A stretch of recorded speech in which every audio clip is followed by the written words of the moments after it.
In today's video, I want to teach you how to grow and to harvest and to use this incredible herb called Feverfew. Have you heard of it? You will after today's video. Let's dive in.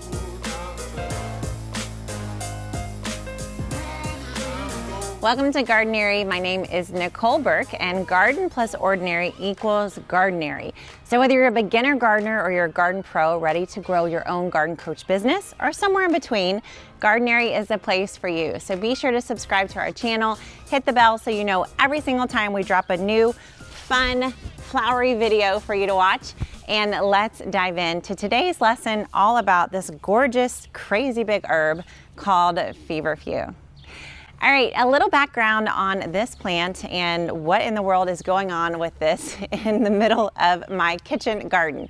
So let me just say, I do not recommend planting this in raised beds, and you can see why. So I had no idea when I planted this over a year ago that a year from now, this plant would be so gigantic. So I think right now, this plant is taking up probably 2 full square feet of my kitchen garden, and I only have 15 square feet in this one bed, so this is no bueno. So we're going to deal with this in today's lesson. So Feverfew is in the aster plant family. As you guys know, it's my favorite plant family. It's got lettuces in it, which I love to grow. And in the aster plant family, most of these generally are annual plants, but Feverfew obviously is an exception. It's a perennial, and it's been used over the years, over centuries, maybe thousands of years, for curing, you guessed it, fever. So people like to say it's good for migraines and headaches and fevers and even PMS symptoms. Anybody have those? So Feverfew can be dried, it can be used fresh. You can eat the leaves, you can use the flowers, you can turn it into a tea or a tincture or any of those other fancy medicinal herb type things. So lots of cool ways to use it. Honestly, I am not like super into all those like details about creating herbal remedies at home, but I do love growing beautiful herbs in my kitchen garden, and I definitely love teas.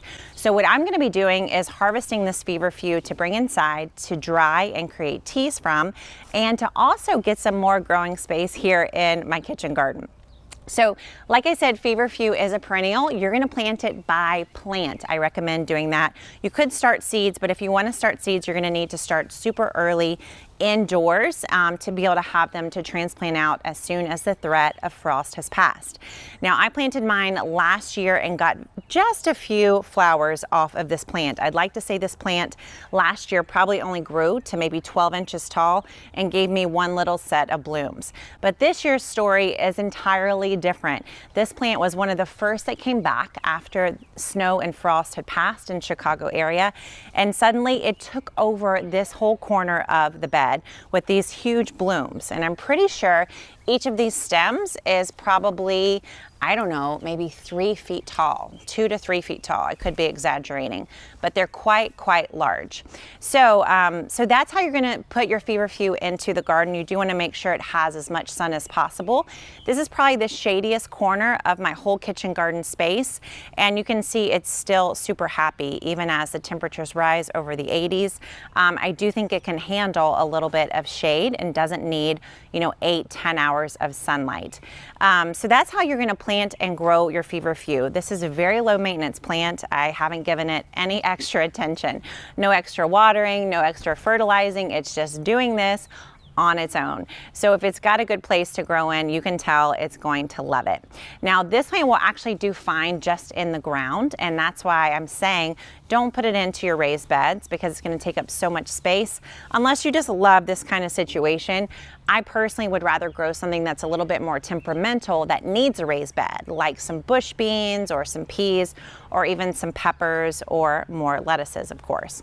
So what I'm going to do now is harvest from this plant. I'm going to bring the leaves and the flowers in to dry and try to make some more space in my kitchen garden for all these other things I'm growing. What you're going to do when you harvest, in general, the rule for almost anything when you're harvesting or pruning is not to cut more than 1/3 of the plant at a time. So I'm going to be harvesting the entire stem. So what I want to be doing is creating a situation where I can hang these to dry, So I'm gonna go all the way to the base of the plant, and I'm actually gonna cut the entire stem, just like that. So I'll turn it upside down like this, and I'm gonna do several of these. So I'm gonna hang this here and see if it'll stay for me. Wow, okay. So I'm gonna do several of these. Like I said, I don't want to kill the plant, so I'm not gonna do all of them because I do want the plant to live. I do think it's really pretty. What I'll be doing after this finishes blooming is taking a portion of it and moving it over to my pollinator garden instead of being in my kitchen garden. They're all pretty connected, but you know what I mean. All right, so I've done 3 stalks so far. I'm gonna do one more. I'm probably over harvesting just a bit, but I need some space in this garden. So I'm gonna leave all these blooms to keep going, but I'm gonna take all these indoors. So if you're wanting to grow your own herbs, so many people ask about dehydrating.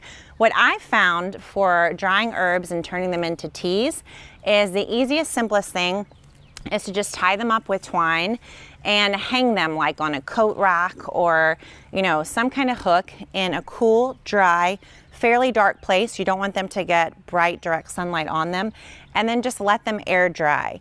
There's all kinds of dehydrators and, you know, people put them in ovens and things like that.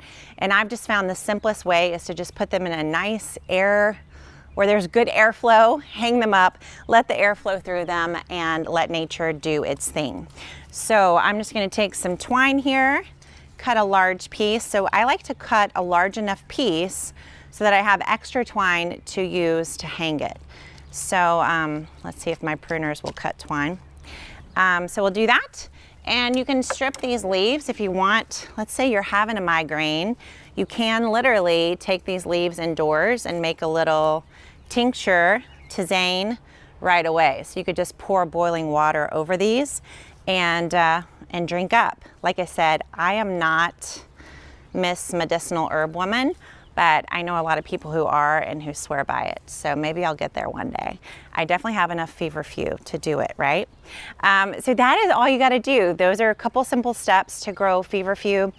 Feverfew is gonna be a great pollinator plant. It's gonna bring bees and butterflies. It's obviously super beautiful. I think it's very whimsical. It adds like a cottage feel to your garden. It's great to have in the garden. I would just say, maybe don't put it in your raised bed like I did. So I love to tell my students, do as I say, not necessarily as I did. I learned the lessons so that you don't have to.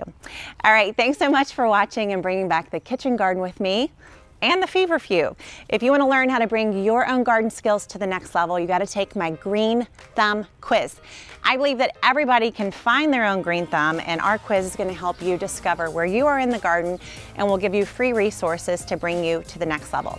So check out the Green Thumb quiz. The link is right below this video, and ask me questions, any questions you have about growing Feverfew or other herbs in your kitchen garden. Thanks again for watching. I'll see you next time.